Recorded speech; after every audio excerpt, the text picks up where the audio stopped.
৩,০০০ কোটি টাকার শরিয়াহ ভিত্তিক সুকুক বন্ড আনছে বেক্সিমকো। ব্যবস্থাপনায় সিটি ক্যাপিটালের সাথে চুক্তি।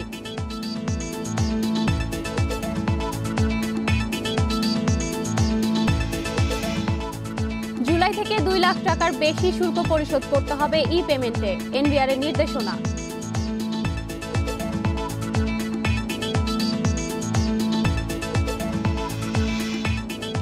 আরইবি ও পল্লী বিদ্যুৎ সমিতির কর্মীরা ট্রেড ইউনিয়ন করতে পারবেন না, রুল নিষ্পত্তি করে হাইকোর্টের রায়।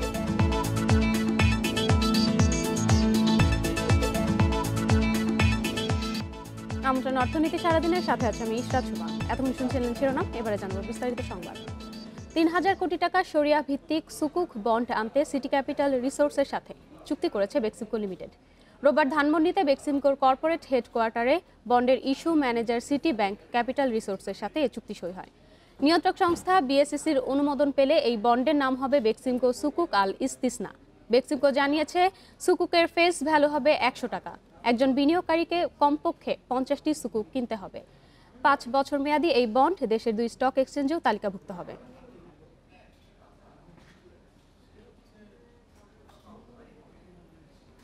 তহবিল সংগ্রহ করবে পুঁজিবাজার তালিকাভুক্ত Bangladesh export import company Beximco limited. নিয়ন্ত্রক সংস্থা বিএসইসির অনুমোদন পেলে এই বন্ডের নাম হবে সুকুক আল ইস্তিসনা। রোববার এই বন্ড ব্যবস্থাপনার জন্য সিটি ব্যাংক ক্যাপিটালের সাথে চুক্তি সই করে বেক্সিমকো।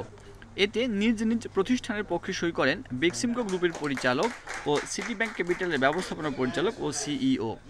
নানামুখী অ্যাডভান্টেজ আছে এই আমাদের এই বন্ডটার সুকুক, এবং সবচেয়ে বড় কথা হলো একটা নতুন ধরনের ইনস্ট্রুমেন্ট তৈরি হলো। এটা দিয়ে বাংলাদেশে আমার ধারণা যে অনেক নতুন নতুন ইনভেস্টমেন্ট হতে পারবে। বাংলাদেশের সবচেয়ে বড় প্রবলেমই হলো যে আমাদের নানা রকম ইনস্ট্রুমেন্ট নাই ইনভেস্টমেন্টের, তো একটা করে এখন আসছে এবং এটা খুবই ভালো। ইটস দ্য কিউমুলেটিভ অপশনালিটি, যে আপনি যদি এই বছর পুরো এক্সারসাইজ না করেন ওটা আপনি নেক্সট ইয়ারে গিয়ে আপনি আবার এক্সারসাইজ করতে পারবেন। সো আপনি যদি স্টক প্রাইস যদি দেখেন যে ঠিক আছে উঠানামা করছে, you can take it in your benefit. So there are lot of angles to actually invest and play with this bond. ৫ বছর মেয়াদী এই বন্ড দেশের ২ স্টক এক্সচেঞ্জে তালিকাভুক্ত হবে। সুকুকের প্রতিটি ইউনিটে ফেস ভ্যালু হবে ১০০ টাকা। ৫০টি সুকুক বন্ডের একটি লট কিনতে বিনিয়োগকারীদের ৫,০০০ টাকা দিতে হবে। এই বন্ডে ৯% ভিত্তিমূল্যের সাথে মার্জিন যোগ বিয়োগ করে মুনাফা দেওয়া হবে। ৩,০০০ কোটি টাকার অর্ধেক অর্থ প্রাইভেট প্লেসমেন্টের মাধ্যমে তোলা হবে। ২৫% পাবেন বেক্সিমকো লিমিটেডের বর্তমান শেয়ার হোল্ডাররা, আর বাকি ৭৫০ কোটি টাকা বা ২৫% পাবলিক অফারের মাধ্যমে পুঁজিবাজারে বিক্রি করে তোলা হবে। আমরা ইনশাল্লাহ আশা করছি এটা বাংলাদেশে একটা মাইলস্টোন হিসাবে পরিগণিত হবে, এবং অন্যরাও এটা সাকসেসফুল যদি হতে পারে অন্যদের জন্য একটা এভিনিউ ক্রিয়েট হবে to raise funds for larger projects. আমার দেশের মানুষের টাকা যদি আমার দেশে কাজে লাগে, why should I borrow from outside? That's the most important point to me. And sukuk, another thing, very emotional and religious sentiment. আমাদের ফাইন্যান্সিয়াল মার্কেটে টোটালি একটা নতুন ইনস্ট্রুমেন্ট, যেটা কিনা নতুন মানে ইসলামিক ফাইন্যান্সিং এর একটা ডোর ওপেন করছে। এই বন্ড থেকে সংগ্রহ করা অর্থ বেক্সিমকোর সাবসিডিয়ারি 2টি সৌর বিদ্যুৎ কেন্দ্র তিস্তা সোলার এবং করতোয়া সোলারের নির্মাণ কাজে ব্যয় করা হবে। পাশাপাশি বেক্সিমকোর বস্ত্র খাতের ব্যবসা সম্প্রসারণ করা হবে।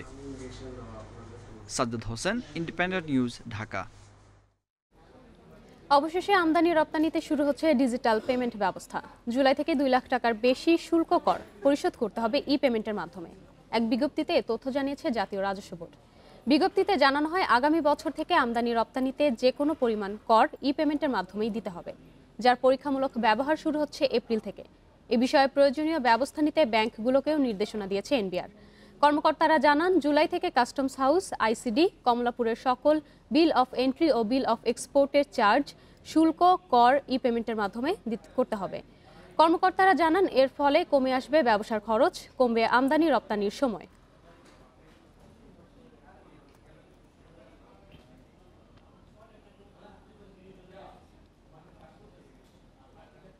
বাংলাদেশ পল্লী বিদ্যুতায়ন বোর্ড আরইবি এবং পল্লী বিদ্যুৎ সমিতির কর্মীরা ট্রেড ইউনিয়ন করতে পারবেন না বলে রায় দিয়েছে হাইকোর্ট। বিচারপতি জুবাইর রহমান চৌধুরী ও বিচারপতি জিনাত আরার বেঞ্চ এ রায় দেন। রায় আদালত বলেন, ট্রেড ইউনিয়ন করতে কর্মচারীদের যে ধরন ও সংস্থার যে লাভজনক বৈশিষ্ট্য থাকতে হয় আর ইবি ও পল্লী বিদ্যুৎ সমিতি সে সংজ্ঞায় পড়ে না। রাষ্ট্রীয় ভর্তুকিতে চলা প্রতিষ্ঠানের কর্মচারীরা ট্রেড ইউনিয়নে জড়ালে বিদ্যুতায়ন সংক্রান্ত সরকারের ম্যান্ডেট বাধাগ্রস্ত হতে পারে বলে মন্তব্য করেছে হাইকোর্ট। ট্রেড ইউনিয়ন করার নির্দেশনা চেয়ে সমিতির কর্মচারীরা 2014 সালে রিট করেন। পরে রুল দেয় হাইকোর্ট। সেই রুল নিষ্পত্তি করে এ রায় দেয় উচ্চ আদালত।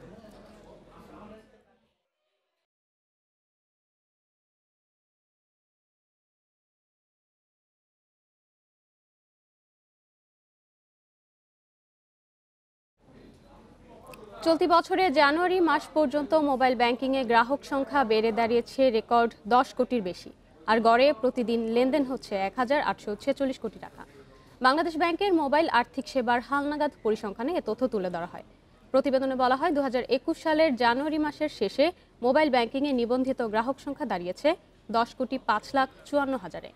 পাশাপাশি পুরো মাসে লেনদেন হয়েছে 57,253 কোটি টাকা, যেখানে দৈনিক গড় লেনদেন 1,846 কোটি 87 লাখ টাকা।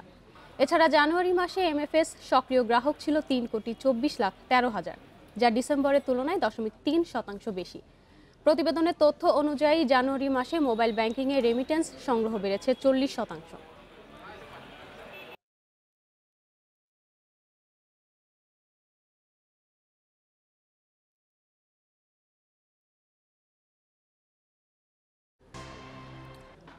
রমজানের নিত্য প্রয়োজনীয় পণ্যের দাম নিয়ন্ত্রণে রাখতে এবছর আমদানির পরিমাণ বাড়ানো হচ্ছে বলে জানিয়েছেন বাণিজ্যমন্ত্রী টিপু মুনশি। রোববার সচিবালয়ে সফররত ভারতের বাণিজ্য সচিবের সাথে বৈঠক শেষে এক প্রেস ব্রিফিংয়ে একথা জানান তিনি। বছরের তুলনায় প্রায় দ্বিগুণ আনার চেষ্টা করছি, বুক করা হয়েছে, সবে এসে যাবে। আশা করি রমজানের সময় আমরা মার্কেটে যে সমস্যাটা যেন না হয় তার জন্য আমাদের প্রস্তুতি রয়েছে। তেলও আমরা প্রায় 25,000 টন তেল আমরা ইম্পোর্ট করতে যাচ্ছি টিসিবির মাধ্যমে, যাতে করে নিম্ন আয়ের মানুষগুলোর কাছে পৌঁছানো যেতে পারে। করোনার মধ্যে ঘরে বসে বিভিন্ন পণ্য তৈরি করে উদ্যোক্তা হয়েছেন অনেক নারী। কেক, মিষ্টি সহ বিভিন্ন পণ্য তৈরি করে অনলাইনে বিক্রি করছেন তারা। নারী উদ্যোক্তাদের এমন উদ্যোগ অর্থনীতিতে সম্ভাবনা হিসেবেই দেখছেন অর্থনীতিবিদরা। তবে এই উদ্যোক্তাদের ব্যবসা বাড়াতে ঋণ সুবিধা সহ সরকারি সহযোগিতা দেওয়ারও পরামর্শ তাদের। গৃহিণী থেকে সফল উদ্যোক্তা ফারজানা তানি ঘরে বসেই বানাচ্ছেন কেক, মিষ্টি সহ নানা রকমের খাবার। করোনা পরিস্থিতিতে মানুষের দীর্ঘ সময় ঘরে থাকার দিনগুলোতে বেড়ে যায় অনলাইনে খাবারের চাহিদা। এই সময়ে ফেসবুক পেজ ব্যবহার করে বাণিজ্যিকভাবে কেক বিক্রি শুরু করেন তানি। দিন দিন খাবারের চাহিদা বেড়ে যাওয়ায় মাস শেষে এখন তার উপার্জন 50,000 টাকা। আমার পুঁজি ছিল মাত্র 2,000 টাকা। 2,000 টাকা থেকে আজকে অলমোস্ট আমার 10 লাখ টাকার উপর ইনকাম। আমার মেইন ফোকাসই কেকে, তারপর ডেজার্ট আইটেম করতেছি, কিছু রিসেন্টলি জার কেক করতেছি ভাইয়া, চকলেট করতেছি। করোনার মধ্যে তানির মতো উদ্যোক্তা হয়েছেন তাহসিনা রুমাও। বেসরকারি একটি প্রতিষ্ঠানে চাকরি করলেও করোনাকালে বাসায় বসে অনলাইনে খাবার বিক্রি করছেন। শখের বশে শুরু করলেও এখন তিনি সফল উদ্যোক্তা। মাস শেষে উপার্জন প্রায় 30,000 টাকা। একজনের কাছ থেকে আরেকজন শুনে আমাকে খাবারের অর্ডার করতে লাগলো। তো আমার পেজে নানা রকম খাবার আছে, সেটা ডেজার্ট আইটেম, কেক থেকে শুরু করে কোনো বাড়িতে যখন কোনো একটা বড় আয়োজন হয় তখন একসাথে আজকাল অনেক মানুষের খাবারের আয়োজন করাটা অনেক কঠিন হয়ে যায় এই ব্যস্ত জীবনে, তখন তারা হয়তোবা আমাকে কাছে খাবার অর্ডার করছে। নিজে থেকেই তৈরি হওয়া এসব নারী উদ্যোক্তাদের ব্যবসা সহজ করতে প্রয়োজন ঋণ সহ নানা সুবিধা। প্রাতিষ্ঠানিকভাবে প্রশিক্ষণ পেলে তারা অর্থনীতিতে বড় ভূমিকা রাখবেন বলেও মনে করছেন অর্থনীতিবিদরা। ই কমার্স ভিত্তিক যে প্রতিষ্ঠান রয়েছে ই ক্যাপ, সেই ই ক্যাপের কিন্তু কার্যকরী ভূমিকা দরকার রয়েছে। সেই কার্যকরী ভূমিকা হতে পারে বিভিন্ন ধরনের স্বল্প মেয়াদের প্রশিক্ষণ দেবার মাধ্যমে। নারী উদ্যোক্তারা বলছেন তাদের ব্যবসার জন্য বড় চ্যালেঞ্জ হচ্ছে পণ্য ডেলিভারি সহ প্রাতিষ্ঠানিক স্বীকৃতি না থাকা। এগুলো সহজ করা গেলে ব্যবসা আরও বাড়বে বলছেন তারা। Sohel Rana, independent news, Dhaka. রপ্তানি বাণিজ্যে বিশেষ অবদান রাখায় বগুড়ায় রপ্তানিকারকদের মাঝে ট্রফি ও সম্মাননা স্মারক দিয়েছে বগুড়া চেম্বার অফ কমার্স। শনিবার একটি হোটেলে 14টি প্রতিষ্ঠানকে এই সম্মাননা দেওয়া হয়। 2020 সালে এই 14টি প্রতিষ্ঠান $5,26,000 রপ্তানি করেছে। 810টি পণ্য রপ্তানি করে এই অর্থ আয় করেছে প্রতিষ্ঠানগুলো, যার মধ্যে রাইস ব্র্যান অয়েল, পানির পাম্প, পাটজাত পণ্য, বীজ উল্লেখযোগ্য। এই পণ্যগুলো ভারত, মালয়েশিয়া, রাশিয়া, যুক্তরাষ্ট্র সহ বিভিন্ন দেশে রপ্তানি হয়। প্রতিষ্ঠানগুলোর কর্মকর্তাদের হাতে সম্মাননা তুলে দেন চেম্বারের সভাপতি মাসুদুর রহমান মিলন।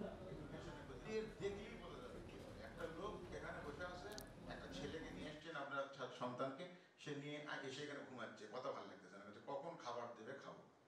আব্দুল খালেক সাহেব ছিলেন মরহুম, তার প্রতি শ্রদ্ধা রেখে বলছে তার ছেলে করবেন না। তো এবারে শেয়ার বাজারের খবর। সপ্তাহে প্রথম কার্যদিবসে ঊর্ধ্বমুখী দেশের 2 স্টক এক্সচেঞ্জ। এই সময় ঢাকার শেয়ার বাজারে লেনদেন 168,30,00,000 টাকা বাড়লেও দর হারিয়েছে বেশিরভাগ প্রতিষ্ঠান।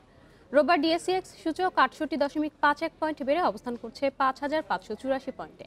মোট লেনদেন হয়েছে 875,91,00,000 টাকা শেয়ার। হাত বদলে অংশ নিয়ে 355টি কোম্পানি ও মিউচুয়াল ফান্ডের মধ্যে দর বেড়েছে 122টি, কমেছে 133টির এবং অপরিবর্তিত আছে 100টি প্রতিষ্ঠানের শেয়ার দর। সবচেয়ে বেশি লেনদেনের তালিকায় প্রথম অবস্থানে ব্রিটিশ আমেরিকান টোবাকো এবং দর বৃদ্ধি তালিকার শীর্ষে আরামিট সিমেন্ট। অন্যদিকে চট্টগ্রাম স্টক এক্সচেঞ্জে সার্বিক সূচক বেড়েছে 224.08 পয়েন্ট। লেনদেন হয়েছে 62,22,00,000 টাকা।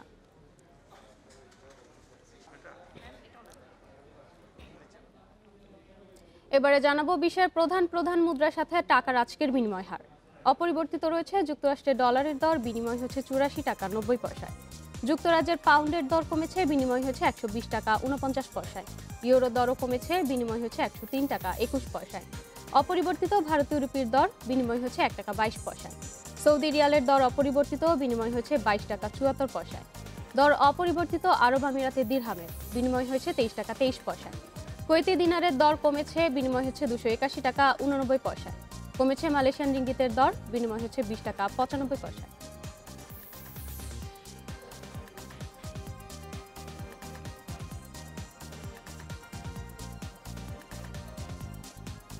সংবাদ শেষ করার আগে শিরোনামগুলো জানাবো আরও একবার। 3,000 কোটি টাকার শরিয়াহ ভিত্তিক সুকুক বন্ড আনছে বেক্সিমকো, ব্যবস্থাপনায় সিটি ক্যাপিটালের সাথে চুক্তি।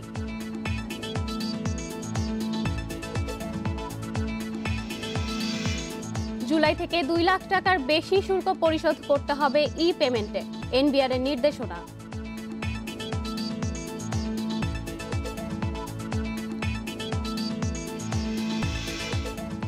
আরইবি ও পল্লী বিদ্যুৎ সমিতির কর্মীরা ট্রেড ইউনিয়ন করতে পারবেন না, রুল নিষ্পত্তি করে হাইকোর্টের রায়।